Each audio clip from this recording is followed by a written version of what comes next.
Oh, just let me That clock keeps ticking like a metronome in my soul. This podcast is proudly sponsored by RainbowCompetitions.com. They're a new-ish sort of competition page. You can check them out on social media or go to their website, RainbowCompetitions.com. They have loads of great prizes up there. Check them out and remember to use the Tell You What 20. Get you 20% off your order. So use that and hopefully you win something. I didn't win on Friday there and I'm not happy. No Ninja Creamy. No Ninja Creamy. No, hey, Ninja, no McFlurries coming to the Talal household. No, the Jamar household. No. And I sort of was going to pre-buy all the stuff to like manifest it. Thank God I didn't. God, I didn't. So yeah, but yeah, check those guys out. And with that, welcome to this week's episode of the Tell You What podcast with me.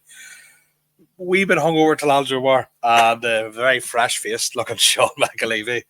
Sean, how's things? And what's coming up on the show? I'll tell you all what's coming up in the show. We've got the boxing that was happening in Tottenham Hotspur Stadium. We've got Ben Eubank. We'll touch on that. Liverpool won the league today. That's probably as much as we're going to talk about it, really, to be honest. Congratulations, Liverpool. There, we've talked about it. Yeah, you deserve to win the league. That's it, done, dusted. Yeah, we'll give it more than a minute, but we will chat about it a wee bit later on to give them their flowers, I suppose.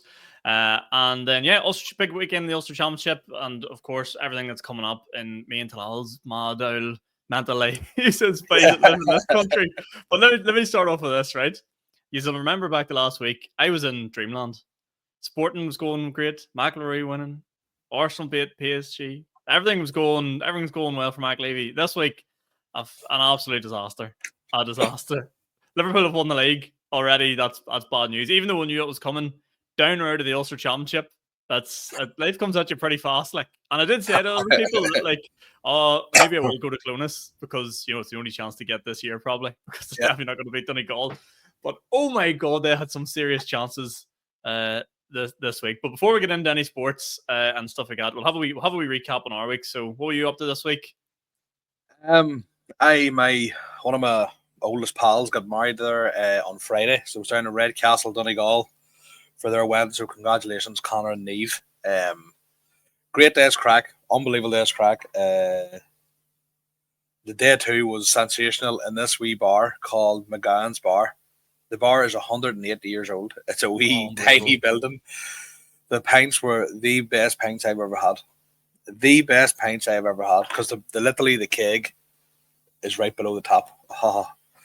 And class day. That was a lot of fun. So that's why I'm a wee bit slightly hung over here. Can I say this? Right, I think day twos, don't just get rid of day one of weddings. Clearly the right thing to do is just go to a wee pub and everyone get blocked. Smaller numbers, better crack. I think day twos are the way forward. Like day two, the weather was great too. Like the weather, it wasn't roasting, but it was nice. But so we rocked up to that wee bar, which is like a 2-minute walk from the hotel, and they had music on for us all day. Unreal. Right. Also, Tyrone Armagh playing. The wedding was very split. 1/2 Armagh, 1/2 Tyrone. So it made for a great day. They had a pool table, a dartboard. It was just sensational. Talal just got a little bit excited. I got a little bit excited now. At about 3:15, 3:30, my friend that got married was like, Talal, there's a wee yellow card for you. You want to be here for the match? You want to be here for the match? I was just very excited. The whole day I got to my best friend married, the love of his life. The music was good. The crack was good. I was just a little bit excited. And then, but I managed to come down from the edge before I toppled off. So I managed to just get myself zoned in. Right, okay. But no, great day's crack. Unbelievable. Fantastic wedding. Do you know how I always know you're on it? Like there's a sign that everyone has like a post-it up. Normally with lads, like single lads, it's like a fella will post like an innocuous like selfie with some girl in a nightclub, and I'm like, oh, he's at it. Yeah. He's at it tonight. He's out in the rip. Yeah. Your giveaway is you'll post a story of a singer playing in the corner of a pub, and just the singer. As soon as I seen that yesterday, I goes, Talal's on it. And see the video you posted up, it actually looked like the venue you're in. That boy was being held hostage in a somewhere. I was like, what the? And on the video you took, I'm like, that boy looks terrified. Just you walking towards him with the camera. I actually know the guy singing, so it was grand. Like, but I will say this. So at the wedding, so there was more groomsmen than bridesmaids, right? Right. Not going to get into this anyway. So I walked in because anyway at the wedding when the bridal or the wedding party's walking to the top table, there's a song and they walk up. So me and another friend of mine, Nathan McParn, were like, right, we'll walk in, hold hands, do a bit of a twirl and stuff, get the crowd going. You know, you Sean, entertainer. So we done that. That was fine. It was the stage of the night where the buffet was out, right? Buffet was 10 out of 10, by the way, absolutely 10 out of 10. And I'm not snapping on the scales this weekend, let me tell you. So this woman comes up to me and she was like, you know, it's absolutely fantastic. It's great in this day and age that people like you can just be out and about and stuff. I went, what? And she was like, it's a real modern wedding and fair play to Connor. Two of his friends are in a relationship and he had them at the top. Right? Now, what I should have done was go, no. You've got the wrong kind of stick. I went, I only wish I could find a man. I could find a man like him. Yeah. Just lean in, just the most unnecessary lie of all time. I thought you were going to say you were like, oh yeah, we're very happy together or something like that. But just being like, nah, I couldn't land a fella like that. Just wanted some sympathy, you know what I mean? Yeah. But no, great day's crack, and I'm just getting ready for Tuesday. It's just all about now. Tuesday. It's all I can think about. It's on the cusp of my mind. Like everything in my life at the minute is gearing around this Tuesday. Like Ashton usually teaches music. Ashton's does private lessons in the house for trad. Yeah. And she teaches every Tuesday because I usually be at Madden's. And I goes, you need a lesson this week. No music lessons. You're gonna have to tell them at least the breaks extended. We're away or something. I don't know what it is, but this Tuesday the Fire Stick is in the TV downstairs where she teaches music, and I'm going, there's nothing we can do here. I'm actually Joe how nervous I am about this. I'm actually willing, and how much I want to enjoy it. I'm actually willing to get Amazon or whatever fucking channel it's on and pay for it for the night. Just so you're not behind and delayed. Yeah. Obviously with the Fire Stick, there's always a wee delay with the Fire Stick. Like, and for legal reasons, I don't have a chipped Fire Stick. But you know what I mean. Yeah. Like, I'm tempted to buy it and just go, oh, at least there's nothing that can mess up here. Like, well, I'll tell you what I'll do. I have an Amazon Prime account, and Claire has one, so I'll send you my login details, Sean. You're a legend. Don't worry, I'll not look at that browsing history or the purchase history. I'd actually say since the start of the year to be class, it'll make me feel like shit. It'll be like protein and creatine and fucking shit. Like that's not what I'd be looking up on Amazon. It's more so children's toys. That's all right. As long as that's the only kind of toys you're looking up on the Amazon account. That's fine. That's fine. But everything gears up for Tuesday. Before we chat about, we'll do the Arsenal preview at the end of this podcast. We'll hold our excitement to then. My week this week, I'll give you the darts update because it's all everyone. It's my new personality, and I can't remember if I said last week. But I think I'm going to do the league structure that I'm in. So the way the league works at this darts thing is it's like 8 weeks. Kind of imagine the Premier League of darts. Like if you win on the night, you get a point. If you win the overall night, you get bonus points and blah blah blah. Yeah, but we got the halfway report this week at the darts. So before anyone even threw a dart, I got the report. And I was looking, there's, I think, 39 people in the darts league registered. Yeah. And I'm 15th. Oh, which is all right. And the top 16 at the end of week 8 make the finals night. So I'm on the cusp, like, I'm on there, like, I'm sitting there going, oh, man. What if I wouldn't even win anything in finals week. I just sort of looking at it going like, just be nice to be involved. Do you know what I mean? What a nice way to end out the darts journey if we got the finals night. But and then I looked, there was an interior column and there's a prize for the most 180s. And obviously after last week's heroics, I was on there with 180. And then I looked across, I was like, there's not actually many boys with a wee tick beside their name here for 180s. There's one other guy that has 2 180s, and then there's only 2 other people. So 4 people in total out of the 39 have hit a 180. And your boy's one of them. Your boy's one of them. Like you're in the top 10% of players there. So. And well, it's not really saying much, to be honest. There's a guy for up McDonald's from every week, like, but we'll digress. But so I need it. My problem is next week is Champions League. So I really need Arsenal to do what they did against Real Madrid and fucking tank PSG in the first game. So the second week, I can lock in on the darts. But so the week past there, what happened? I went down. I got drawn out really late. So I was playing I was down from 7, didn't play till 8:30 or something like that. So I was getting a wee bit cold on it, a wee bit cold. Yeah.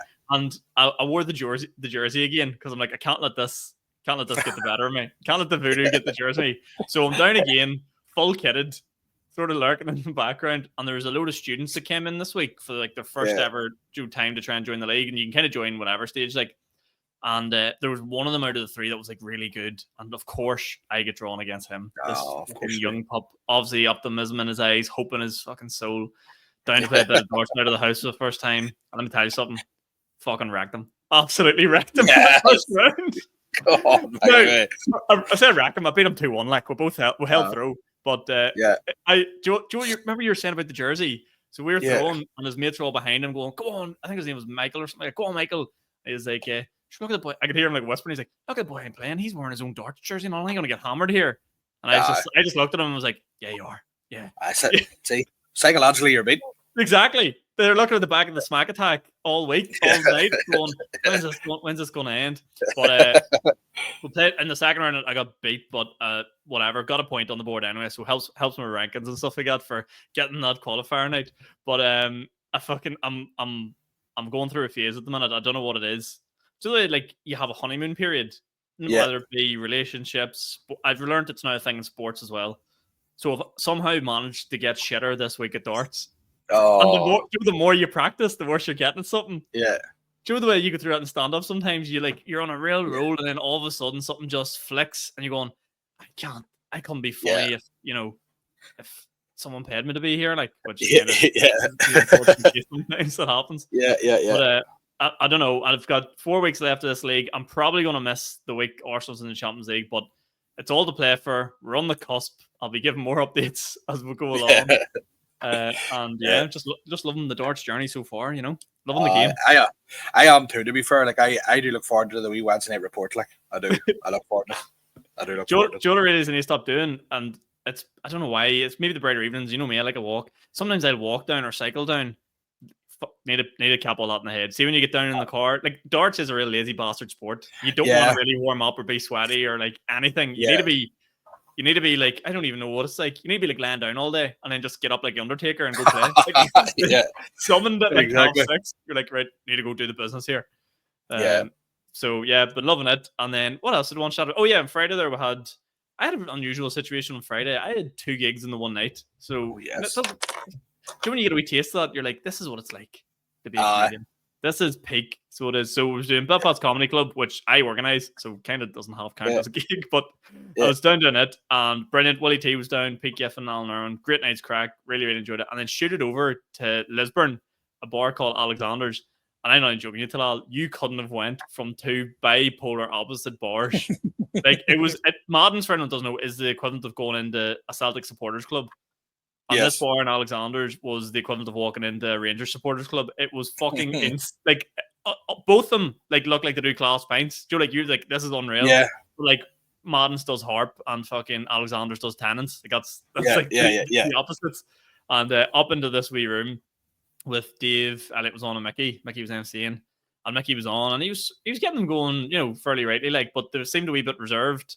And I went on, and I don't know what came over me. I just really leaned in to being. I think I got up, and the first thing I said was, "I'm a dirty wee finian." Not even hello, just I'm a dirty wee finian, and they fucking went mental for it. I love that. Absolutely loved it. So 2 good gigs on Friday. Really, really enjoyed those. Happy days. Which is good. Happy days. All good. Will we get into our sports news? Get into the sports. What do you want? I'm going to give it to you. We're doing Arsenal last. What do you want to talk about first? We're talking about Liverpool first. Let them have. Yeah. No, look, I have. The team who wins the league, in my eyes, always deserves to win it. So they did deserve to win it. They've been the most consistent. Have they been helped by PGMOL? Yes, to an extent. Even their first goal today. The first goal today was offside, and then. But it wasn't offside, but the referee flagged it for offside. Of course, VAR went, no, that is a goal. Of course it did. Something was season. No, but they have been fantastic. And Arnie Slot's done an unbelievable job because nobody really gave them a shot. I know at the start of the year, all the pundits were like, they'll finish 6th, 7th, 5th, whatever. Nobody tipped them to win the league. And even, it was only really until after Christmas that people started to go, Liverpool might actually win this. So yeah, a bit sickening as an Arsenal fan after running City so close 2 years in a row to not even being involved in a title race is quite disappointing. But anyway, for congratulations, Liverpool. And I'm saying this, like, did you ever see that, like, it's like a famous meme of that show, Come Down With Me? Yeah. And he's like, that's exactly how I feel. Congratulating them. I hope you're happy. Get out of my house. No, but Sean Haggerty, comedian, is over there. So I'm getting delighted for him, to be fair, because he's took his 3 children all over and be a real good. It should be a real good memory, like. That would be class. It's always that thing with you see an our team win a Premier League that you're always just obviously jealous. That is the overriding emotion. Yeah, no matter what you say or how you try and pin it, you're just going, why could that not be us? Why could we not have? And this, the annoying thing is, we'll give Liverpool their props here. You know, obviously the league table doesn't lie, but no. I do feel like other teams lost the league this year. Do you know what I mean? Yeah, like, I know Liverpool fans listening are going to be cracking up. I know. But I'm just like, I just feel like I don't know. All I'm saying is I wouldn't like to win a league that way. You know? Yeah, they were never under any pressure. If that makes sense. Like Arsenal cracked twice under the pressure of Man City. Like, we couldn't. There was games where we could have like got tighter to them. So they were playing with like no real. So if they could beat it, didn't really matter. They still needed to lose another 2-3 games, but they just kept winning. And what do you do here? Well done. Congratulations. I'm also absolutely devastated that due to the way they had the 3 players rumored on contract issues, so Trent, Salah. Yeah. Out of all those 3, I was like, hopefully Trent stays and the IMR 2 fuck off. But no, of course. Salah stays. Of course they are. And Trent's probably on his bike, like. Yeah. To Madrid. So congratulations, Liverpool. Hope you're happy. Get out of our house. We're not be yeah. Yeah. So we're going to go into the Ulster Championship, and as a Tyrone fan, it wasn't good viewing now, to be honest. Again, sort of similar to what we said about Liverpool. I kind of feel like Tyrone lost it as opposed to Armagh winning it. I don't think Armagh were that great. I couldn't believe Tyrone were favourites for it, though. That is mad. Yeah, and then there at one stage Armagh were winning by about 6-7 points, and I actually thought this game's over. And then Tyrone got in the lead by 2, and I don't know what happened to them. They just crumbled. And I don't like that hooter. Get rid of it. You don't like the hooter? No, get rid of it. Man, it's pure drama. Now, I like the. Do you know what I'm going to say this? I've come around to the new rules. There's some of them annoy me, but we'll review that maybe a wee bit later on. But the new rules, yeah, understand. But that hooter, and the reason I'm saying that is because it annoyed me as a Tyrone fan watching that game that whenever the foul happened, which I think was a foul, but anyway, whenever the foul happened, the crowd are going wild. So they have the initial. This is a 20-yard free. We've now beat Tyrone. They're out of the championship. So once that's all calmed down, then the free actually happens. So they get to celebrate it again. Yeah. And then they know that the game's over. The Tyrone can't possibly attack because the game's over because the hooters sounded. So they got a triple celebration for 1 score. And no, not for me. Get rid of it. I think the hooter thing is like, what I like about it is if that free kick was out at the 45, it would have been pure drama. Do you know what I mean? Because there's like jeopardy that it might not have went over, and you've got that kind of like, it's not a buzzer beater obviously, but it's that kind of like moment they've created where you can like get the ball and fire it over. Yeah. Now, see, what has annoyed me about the Ulster Championship this week, I'll touch them down in a wee second, because there's not really much to say there, but do you know what I feel like they're trying to do now? Especially on the BBC on this GA Plus thing. They're trying to make referees more of a talking point, and I don't want to hear anything about it. Do you know what I mean? Like, there's overcarrying been blown. Yes. Down by 6 or 7, and the referee just took an ocean and goes, every time Armagh have the ball, I'm going to blow them for overcarrying. I'm like, whoa, where's this come from? So I actually thought the referee got thrown back in. There was a bit of.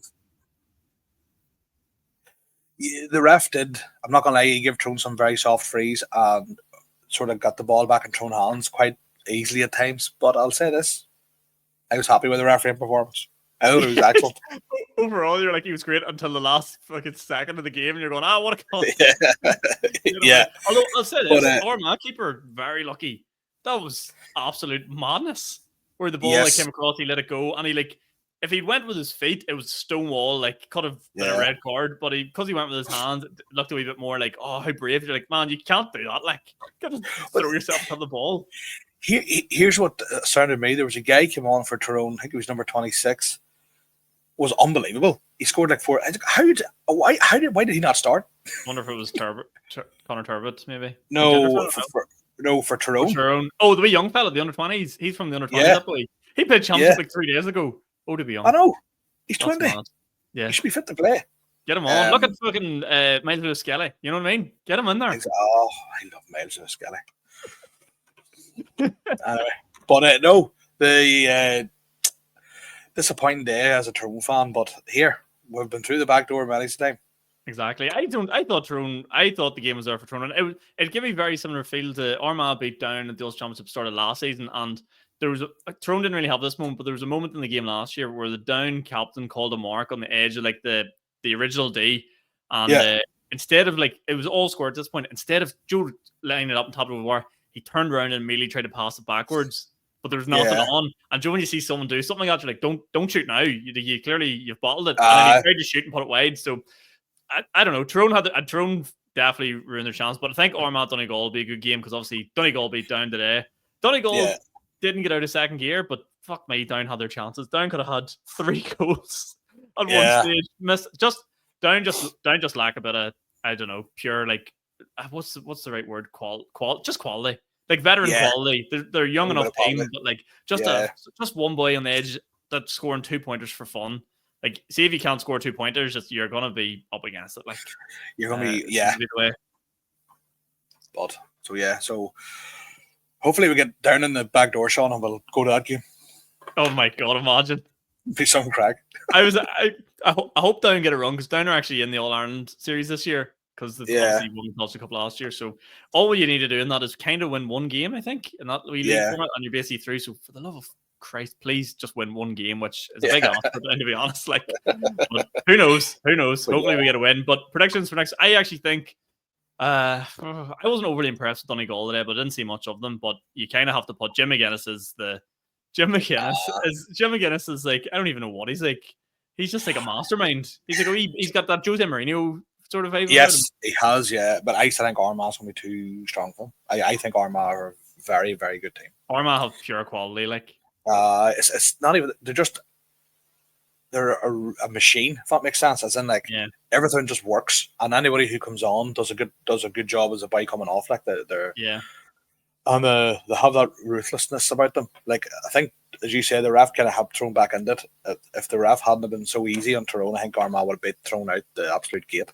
Yeah, probably. But there's nothing sobers up, Sean, when you're in a few pints deep and your county's getting beat. Oh, nightmare. The good thing we playing about Donegal is like Donegal's the other side of Ulster, not even in the same country. If you ask certain people, like, don't have to worry about seeing any Donegal heads recently and going, use your shit. It was, we're not great. Like, we're not great. Hopefully, we run the back door. I'm predicting next week. I'm not even going to predict. I just want Donegal to beat Armagh. That's it. I just can't listen to it. So do I. I want Donegal to beat Armagh. So we're just better sports fans. Like that's all we are. We're honest. We are. We're biased, and we've never pretended that we're not biased whatsoever. Something we probably both weren't biased on though was what a segue for me. Fuck, I'm good. The boxing last night at the Tottenham Hotspur Stadium. Eubank and Ben. Right, if you watched any of the undercard, this is your chance to tell me and the listeners about it because I didn't watch any. I actually watched the fight beforehand, but I wasn't really paying attention to it. So the only one I watched was Aaron McKenna. Mm-hmm. I've sort of been following him and his brother Stephen McKenna for a while. Stephen McKenna is absolute it's just box office because he just as soon as the first bell goes, he's just throwing bombs. It's unbelievable. Doesn't defend. He's just throwing punches. And if he's either put down or he puts the other person down, which is class. So Aaron McKenna was fighting Liam Smith, who former champion. Massive, huge step up for him. I, as much as I do like a sort of heated, they were very respectful towards each other, if that makes sense. And so it nearly made for a better fight, almost, to an extent. But no, McKenna, because people are sort of saying it's a big step up for him. How will he look? 12 rounds, completely outboxed him, outfought him. dropped him in the 12th. Now, to be fair to Liam Smith, he is getting on a bit. So, but Liam Smith. Oh, that was that fight. Yes. I did see the highlights of that. Yeah, Liam Smith Yes. is a bit older. Fuck, that's a great result for him. That's only dropped with me there now who that was. Right, okay. Yes, so Aaron McKenna, I think he will be, his next fight should be another step up, like, but yeah, that's the only one I watched. Obviously, I was out. So out. And then the big one, and I'm not gonna lie, nobody was on the same wavelength as me whenever the car pulled up and Senior, and I grabbed someone, was like, "It's Chris Eubank Senior. What's he doing here?" And I was going, "No way is he coming out," because I couldn't hear because the sound wasn't on. Yeah. So obviously the commentators have been saying, "Look, he's here." I thought he was going to walk out with Conor Benn. No way. I was like, and then I was like, "What is going on here?" And then obviously, I watched the ring walk again today. Unbelievable. No. That I was itching to get to this. You cannot have 4 songs in your ring walk. 4 songs in your ring walk, and one of them was with an a cappella choir. You can't do that. You can't. That's aura. That's what that is. No, there was like, no. That's aura. You can't have like a mega mix. You can't have like a summer's best hit mega mix as your walkout. Like you get, I'm gonna say, I get annoyed now at people having 2 tunes because Irish fighters will do this. Irish fighters will have like a nice slow Irish ballad, and then it'll mixed into something else like Zombie. Yeah. Right? That's what'll happen, right? But yeah, 4 songs, and you could just. Everyone knew it was going to happen because the commentators were all chatting about it because Ben had to walk to the ring first, and they're like, he could be in here for 20 minutes before this fight starts. Basically was. I have a new rule now, right? If boxing walkouts, right, need to be like WWE walkouts. You have a theme tune, and that's it. You have a theme tune, and that's all you're getting. I don't get me wrong, it was cool, but it was just like this. I think I actually tell you what I did. I walked to my shop. My local shop's like 5-minute walk away. Once I seen the first song, I walked to my local shop, walked back, big bar of chocolate. Fight still hasn't started. 10 minutes. It is a long ring walk, like. But no, that was a great. That ended up being a real good fight. I was actually, because obviously I've been following that sort of build up, and I thought the fight wouldn't have ended. I think maybe did we say last week on the podcast? Yeah, maybe? you said that. I was like, I don't think the fight's gonna end like a normal fight. I think it'll be full of controversy and all this. But I think once the fight started, they sort of went, right, better respect here. Conor Benn.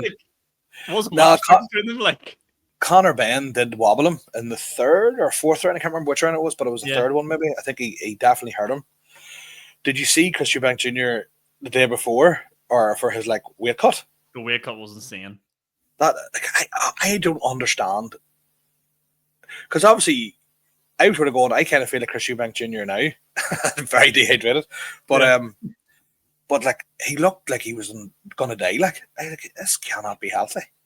I don't understand about boxers. Like I just don't understand why boxers don't just be on weight on the day. And I know that there's obviously a reason for this, but like, do you remember in school you do exams and you leave it to the night before and you're sitting there going, why did I not just learn this weeks out? Like, surely boxers can go, I'm going to be really, really trim, but it's obviously to do with dehydrating yourself and not losing muscle to then whack it all on the next day, sort of thing. But it all depends on what weight you probably start your camp at. Yeah, fair. So it's kind of like it's easy.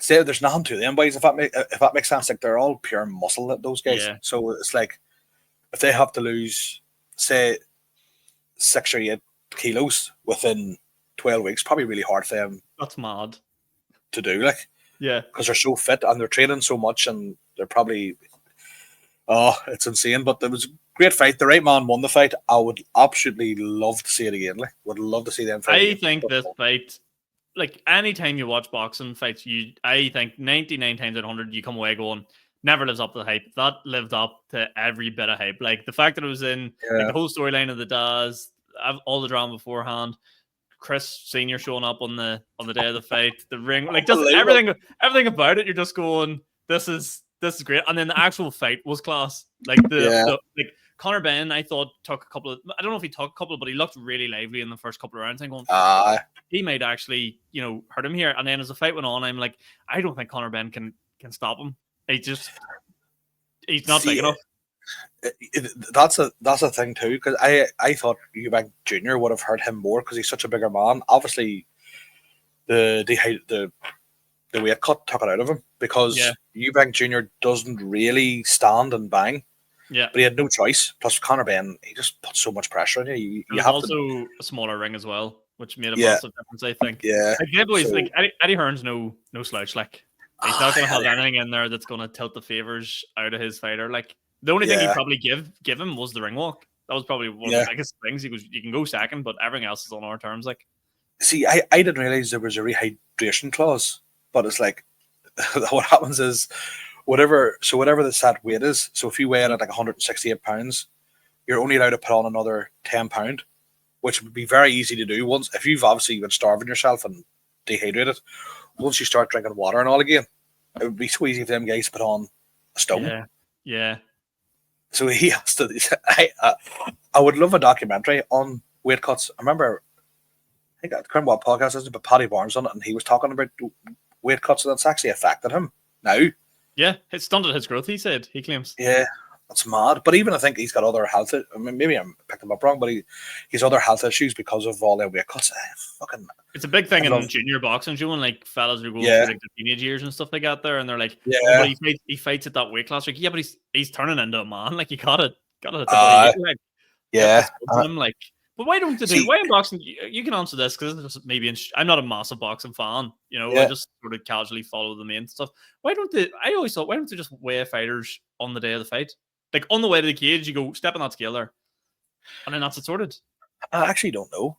Actually, that's a very good question. Because you just go here before you like. I always thought it was something to do with the show, or like maybe something to do with. I don't know. Why, like, on the night, do you not just go, here, get on them scales? Or maybe if it's like, if they don't make weight, they need to get a replacement or something. I don't know. Or it probably gives them time because you think if you were, say there was a fight on in Dublin tomorrow night and we're going down to the fight tomorrow, if they're weighing that then to the wrong size, your day's ruined. Yeah, true. You know, whereas 24 hours to get a replacement in. Or the event's cancelled. Like, because you know what I mean? Because he obviously didn't make 160, but he's obviously not 160. If you have to dehydrate yourself, you're not that weight. Yeah, that's the bit that like blows my mind about boxing. Like, that's not your size. Like, see, that's why McGregor done so well when he was like featherweight, because he was always naturally bigger, but he was so good at weight cutting that whenever the fight came, he was always like a stone or a stone and a half heavier than anybody else he was fighting. That's why he was able to like slap them around the ring. Yeah, he was and then obviously. Then as he moved up in weight classes, he got the shite knocked out of him, which was great to see, I suppose. But yeah, not the right person won in the end, because I was I sort of thought again, I'm not great watching these things, but I sort of thought, I think it's very close, maybe 2 rounds one way or 2 rounds the other way, but was it 4 rounds to give? I wouldn't have given 4. Sometimes it's nearly better watching it without any sound because you're not really influenced then. But I'm watching it going, here, I'm talking like I'm an expert in boxing. I am absolutely no expert in boxing, but I'm sort of going, I think he's won that round. But it's funny because I sort of go, right, he's won that round. And then they like judge scorecards would appear. And I'm like, oh, well, I give that round to Ben, but they give it to Chris Eubank. It sounds like, I don't want to watch there. But no, great fight. And would love to see it again. Don't think it will happen, but Conor Benn sort of, compared to that, kind of like Paul Hughes, he nearly he might have lost the battle, but he won the war. If that makes sense. Yeah, that's a great point, because like what's Eubank going to do now? Like, he's kind of at the end of his career anyway. Whereas Conor Benn now can push on now, so and fight at his own weight class now, rather than having to move up. They can't move up 2 weight classes. Like that's tough. Like. Must be class though. Must be class to be like, like, fuck, you do whatever you need to do. I know. Because the mad thing about Eubank was I didn't realize they went down to that decimal. I always thought it was 0.5. It always went to 0.05. So they're saying that's the weight of a dart, the weight of like 10 pieces of paper, the weight of like a battery. Like, that's insane. So if he had, I think if he had shaved his beard. Yeah, but he's definitely got. I don't care how shredded you are. He's definitely got something weird hiding under there. Like, why would you not shave that off? Like? Yeah. Shut up, crying or something. there's nothing to them. Like there's just absolutely nothing to them. Must be unbelievable to be a professional athlete. Must be class. Just to be That's miserable. peak, That's absolutely miserable. just to be in peak physical condition. But Well, yeah. the bit that made me laugh the most was so he lost what £375,000 of his purse for not making weight. Man, if I lost like £3.70 out of a stand-up gig, I'd be fucking devastated. I can't 375,000. Like that I is know.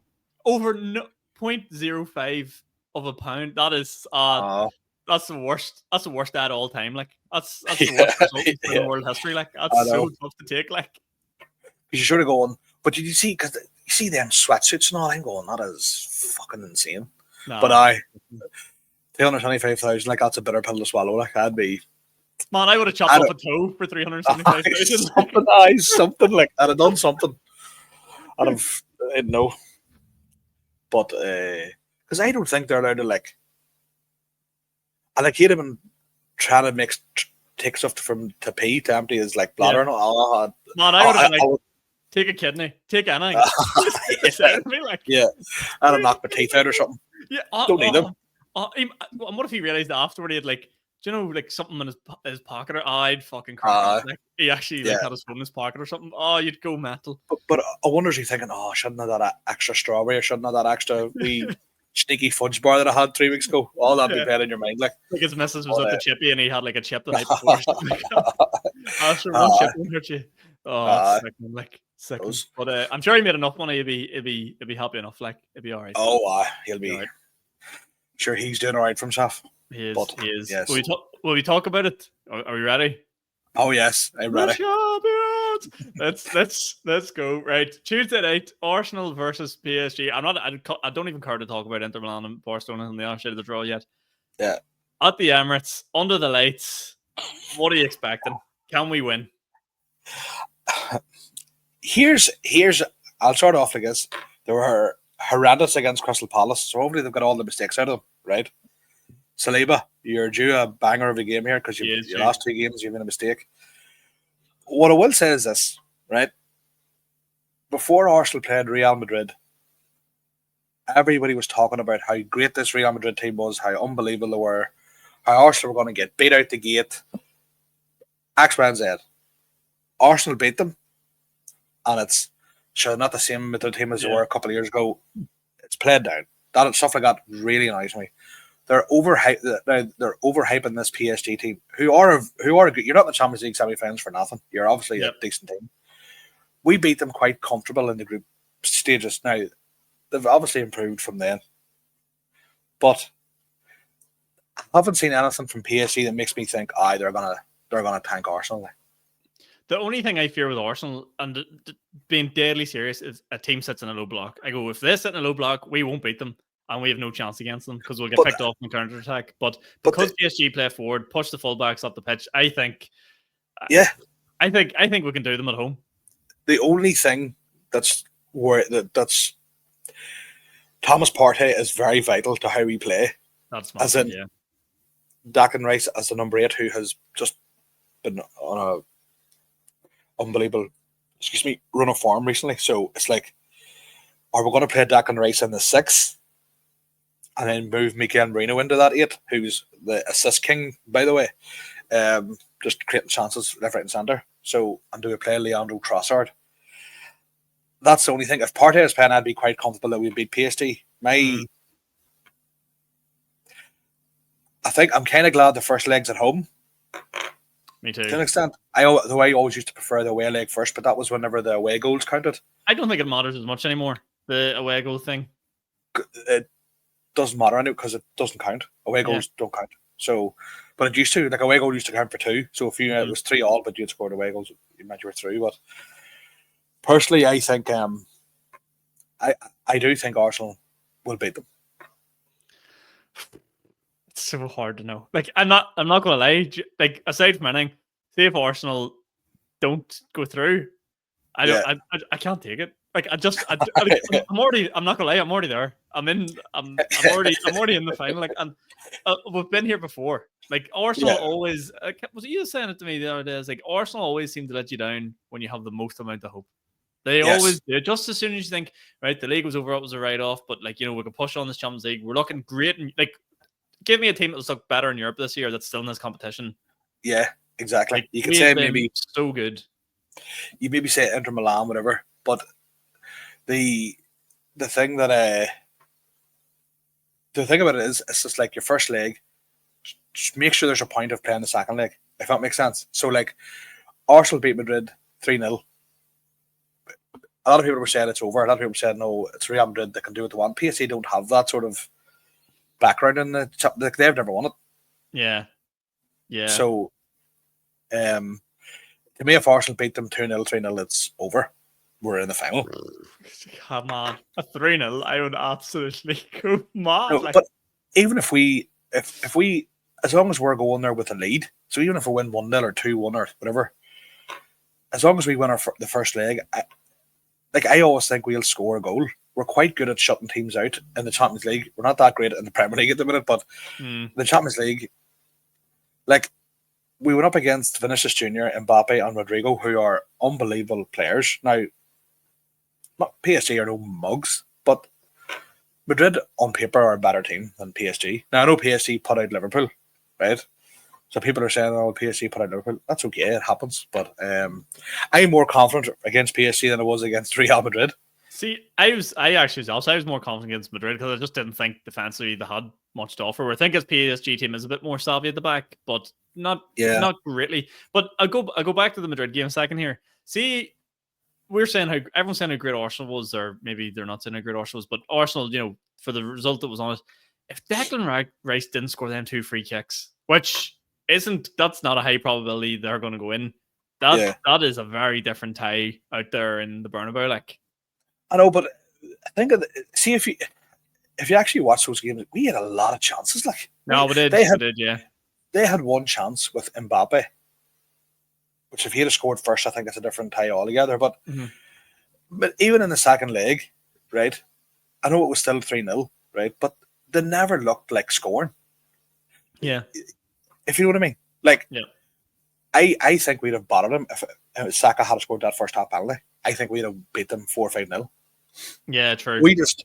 Arteta was a complete Arteta masterclass. Like, he had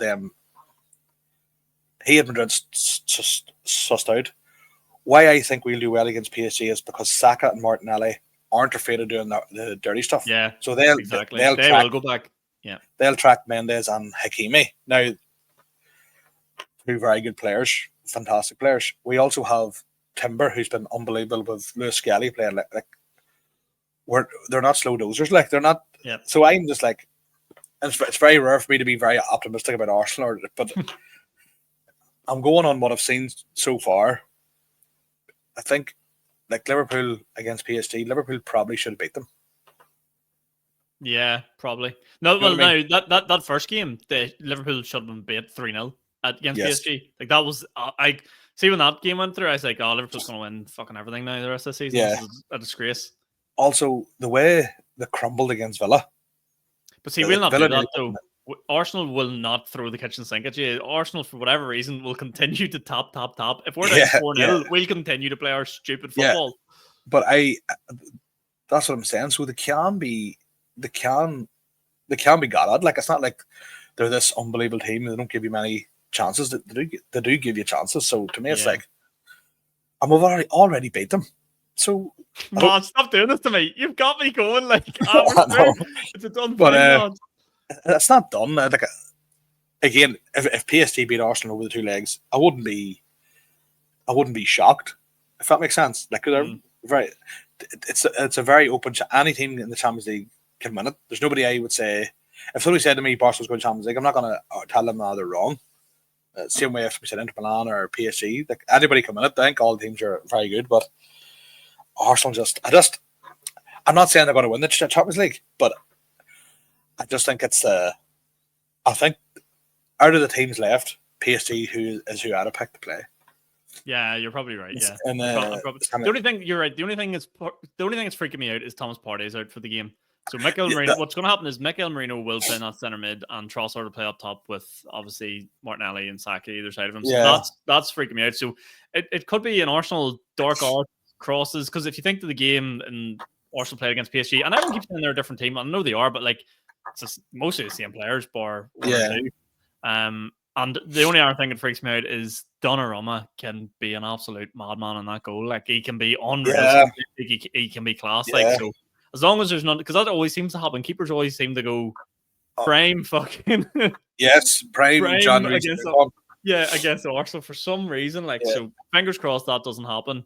And I couldn't take. I couldn't take it. Like my heart can't take it if Arsenal don't get the Champions League final. No, I'm taking it one game at a time. I just want to still be in it for the second leg. I'll take that. See, I hate that cliche in the Champions League after the first game. It's only half time. It's not half time.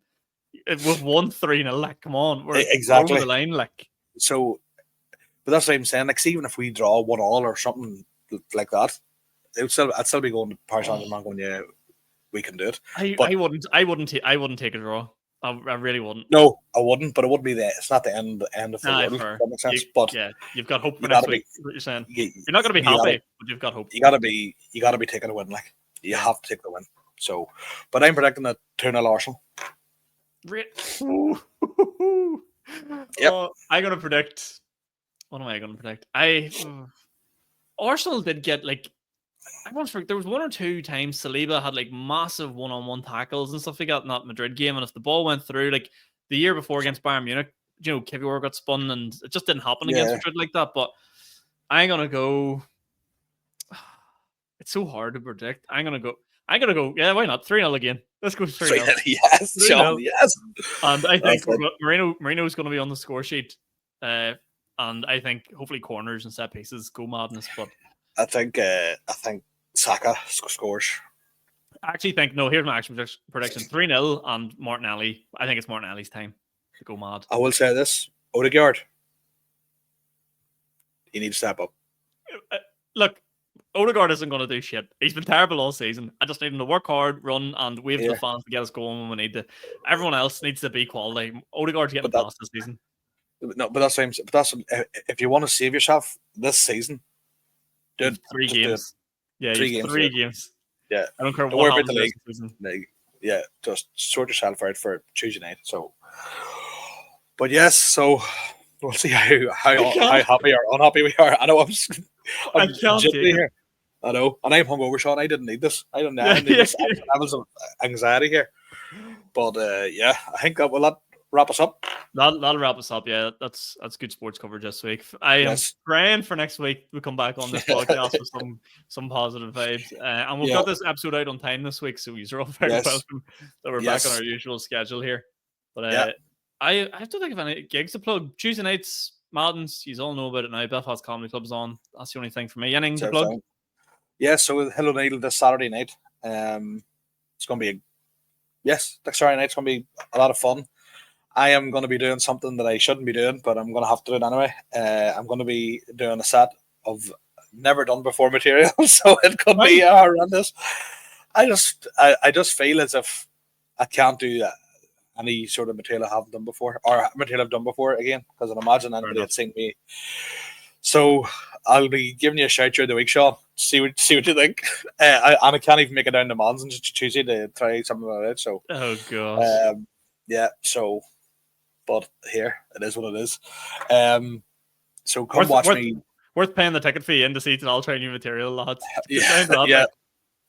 On a big lineup, it's going to be could be a death waiting to happen. So that, and then the B team as well. It's going to be in the limelight. A few comedians are going to be on that. So it's a limelight in June the 20-something. Don't know when this, but it's the end of June.